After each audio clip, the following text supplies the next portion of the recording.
नमस्कार दोस्तों, जय माता दी। स्वागत है आपका माता वैष्णो देवी से जुड़ी हुई एक और नई ताजी वीडियो में। तो आज की वीडियो में हम आपको बताने वाले हैं कि अर्धकुंवारी मंदिर में दर्शन करने का क्या समय सही रहता है, दर्शन करने में आपको वेटिंग समय कितना लगने वाला है और दर्शन करने के लिए आपको क्या क्या करना है। अर्धकुंवारी परिसर व भवन पर आपको मौसम कैसा मिलने वाला है, ये सभी जानकारी आज मैं इस वीडियो में आपको देने वाला हूं। अगर आप वीडियो पर नए हैं तो वीडियो को लाइक करना और कमेंट में जय माता दी लिखना। आप देख रहे हैं हमारा YouTube channel Pooja Sharma .Vaishnavi as well as Facebook page Pooja Sharma Vaishnavi. तो चैनल को सब्सक्राइब जरूर करना और बेल आइकन जरूर दबाना, जिससे कि आने वाली वीडियो की नोटिफिकेशन आप तक सबसे पहले पहुंचे। तो ये जो नज़ारा आप देख रहे हैं ये नज़ारा कटरा से है और सामने माता रानी जी का त्रिकुट पर्वत जिसपे माता रानी जी विराजमान है। सबसे पहले मैं बात कर लूँ ट्रेनों की। ट्रेनें सारी रिज्यूम हो चुकी हैं, अब कोई आंदोलन नहीं है। आंदोलन जो किसानों का था वो खत्म हो चुका है, जैसा कि हमने कल अपनी वीडियो के अपडेट्स में आपको दिया था कि इस समय ट्रेनें सारी रिज्यूम हो गई हैं। तो आपको बिल्कुल भी परेशान होने की आवश्यकता नहीं है, क्योंकि जिसकी भी टिकट आने वाले समय में मई के लास्ट में या जून में है वो से बिल्कुल परेशान होना नहीं है, क्योंकि उनकी सारी की सारी ट्रेनें अब रिज्यूम हो गई हैं। तो बात करते हैं माता रानी की यात्रा में आगे। माता रानी जी की यात्रा में सबसे ज़्यादा भीड़ आपको मई और जून के महीने में ही देखने के लिए मिलती है। तो मई और जून में आपको किस तरीके से यात्रा करनी है वो मैं आज आपको इस वीडियो में बताने वाला हूँ। सबसे पहले आपको कटरा पहुँच करके अपना रैपिड ID कार्ड तो लेना ही है। रैपिड ID कार्ड लेने के बाद आपको अपनी यात्रा की शुरुआत या तो बिल्कुल सुबह सुबह करनी है या आपको शाम के समय करनी है, जिसका मुख्य कारण है यात्रा मार्ग पर बढ़ती हुई गर्मी। इस दिन के संबंध में आपको यात्रा मार्ग पर काफ़ी गर्मी देखने के लिए मिलेगी, इसलिए आप अपनी यात्रा सुबह ही सुबह हो सके तो आप 4 से 5 बजे अपनी यात्रा स्टार्ट कर दें, जिससे कि आपको गर्मी नहीं मिलेगी और आप अपनी यात्रा को आसानी से कर पाएंगे। क्योंकि जैसे ही आप अर्धकुंवारी पार करके हिमकोटी वाले रास्ते पर आते हैं तब जाकर के आपको थोड़ा सा मौसम में बदलाव देखने के लिए मिलता है। तो अर्धकुंवारी तक के लिए आप अपनी यात्रा सुबह के समय करें या फिर आप अपनी यात्रा को शुरू शाम के समय करें। आज हम इस वीडियो में आपको बताने वाले हैं कि माता अर्धकुंवारी जी के दर्शन में कितना समय लगता है, माता अर्धकुंवारी के दर्शन करने का क्या टाइमिंग है और किन किन बातों का माता रानी जी के दर्शन करने के लिए ध्यान रखा जाता है। तो हम बढ़ते हैं वीडियो में आगे। अगर आपको वीडियो अच्छी लग रही है तो वीडियो को लाइक करना और कमेंट में जय माता दी लिखना। सबसे पहले आपको अपनी यात्रा शुरू करते हुए जब आप अर्धकुंवारी पहुंचते हैं, अर्धकुंवारी पहुंचने पर सबसे पहले आपके पास जो रैपिड ID कार्ड होता है उससे आपको वहीं पर टोकन लेना पड़ता है। मैं आपको बता दूं, माता अर्धकुंवारी जी के दर्शन के लिए वहाँ ग्रुप के नंबर लगाए जाते हैं। ग्रुप के नंबर में 1 नंबर से लेके 800 नंबर तक का नंबर लगता है और हर नंबर में सैकड़ों यात्री जाते हैं दर्शन करने के लिए। इसी कारण माता रानी जी के दर्शन करने के लिए वहाँ पर वेटिंग टाइम 30 से 36 घंटे कम से कम लगता है। आपको क्या करना है, सबसे पहले आपको वहाँ पर अपना नंबर लगवाना है ग्रुप का और आपको देखना है कि आपका ग्रुप का नंबर क्या मिला है आपको।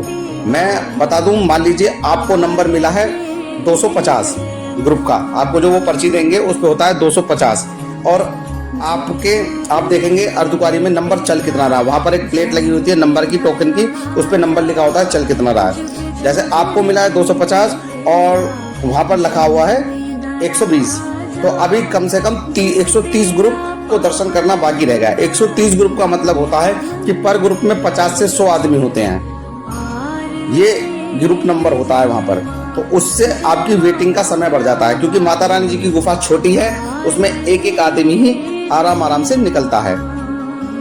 तो इस बात का आपको ध्यान रखना है। दूसरी सबसे बड़ी बात, आपको जब अर्धकुंवारी जी के दर्शन करने होते हैं तो आपको मोबाइल, पर्स और बेल्ट, ये कुछ भी सामान आप माता रानी की गुफा में नहीं ले जा सकते हैं, ना ही बैग ले जा सकते हैं।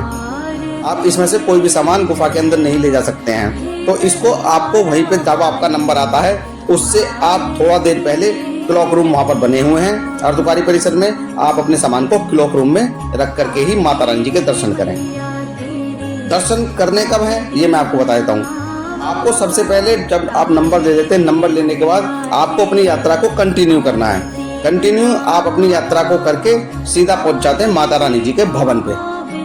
माता रानी जी के भवन पर जब आप पहुंच जाते हैं तो सबसे पहले आप माता रानी जी के दर्शन करते हैं। आप माता रानी के दर्शन करने के बाद भैरव बाबा के दर्शन करने के लिए भैरव मंदिर जाते हैं। भैरव मंदिर जाने के लिए वहाँ आप पैदल भी जा सकते हैं और रोपवे से भी जा सकते हैं। जब आप वहाँ भैरव बाबा के दर्शन करके वापसी आते हैं, आप वापसी रोपवे से नीचे भी आ सकते हैं भवन पे, और आप उधर सांझी छत से होते हुए भी आप हाथीमत्था होते हुए अर्धकुंवारी आ सकते हैं। तो जब आप अर्धकुंवारी आ जाते हैं तब आपको देखना होता है कि आपका ग्रुप नंबर अब क्या चल रहा है। आप 120 ग्रुप नंबर पर माता रानी जी के भवन की तरफ बढ़े थे।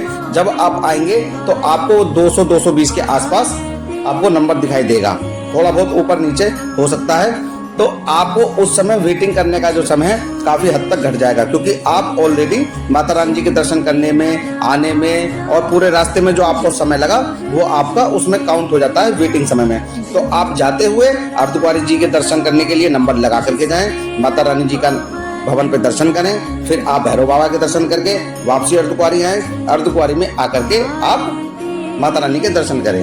एक और बात बता दूं आपको, अगर आप गुफा से दर्शन नहीं कर पाते हैं अर्धकुंवारी माता जी के, तो आप ये जो सामने नज़ारा देख रहे हैं मंदिर का, इसी में से आपको ये सामने मंदिर बना हुआ अर्धकुंवारी जी का, आपको अपना सारा सामान रख करके बाहर किसी अपने पार्टनर को या साथी आपका होता है तो उसको दे करके आपको सीधे अंदर मंदिर में चले जाना है।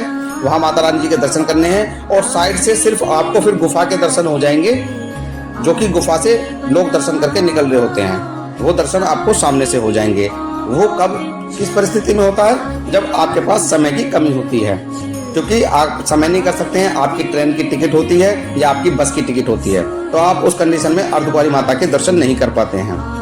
अगर आपको अर्धकुंवारी माता के दर्शन करने हैं तो आप यात्रा करने के लिए अगर जा रहे हैं तो आपको एक दिन एक्स्ट्रा लेकर के जाना पड़ेगा। अब बात कर लेता हूँ माता रानी जी के भवन पे मौसम की।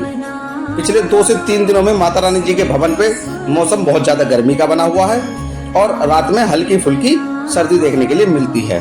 तो आपको बिल्कुल घबराना नहीं है। अगर आप माता रानी जी की यात्रा में जा रहे हैं तो अपना फुल स्लीव्स का आप कोई कपड़ा लेकर के जा सकते हैं, और अगर आपके साथ बच्चे भी जा रहे हैं तो बच्चों के लिए आप गर्म कपड़े लेकर के जा सकते हैं, जिससे कि आपको परेशानी का सामना नहीं करना पड़ेगा। आपको मेरी वीडियो कैसी लगी आप मुझे कमेंट करके बताइए। अगर आपका भी कोई टॉपिक है या किसी बारे में आप मुझसे पूछना चाहते हैं तो कमेंट में ज़रूर लिखना, हम उसके ऊपर भी वीडियो आपके लिए बना के लाएंगे। अगर आप चैनल पर नए हैं तो चैनल को सब्सक्राइब कर लेना, वीडियो को लाइक करना और ज़्यादा से ज़्यादा शेयर करना। मिलते हैं ऐसी ही एक और इन्फॉर्मेटिव वीडियो के साथ, तब तक के लिए जय माता दी।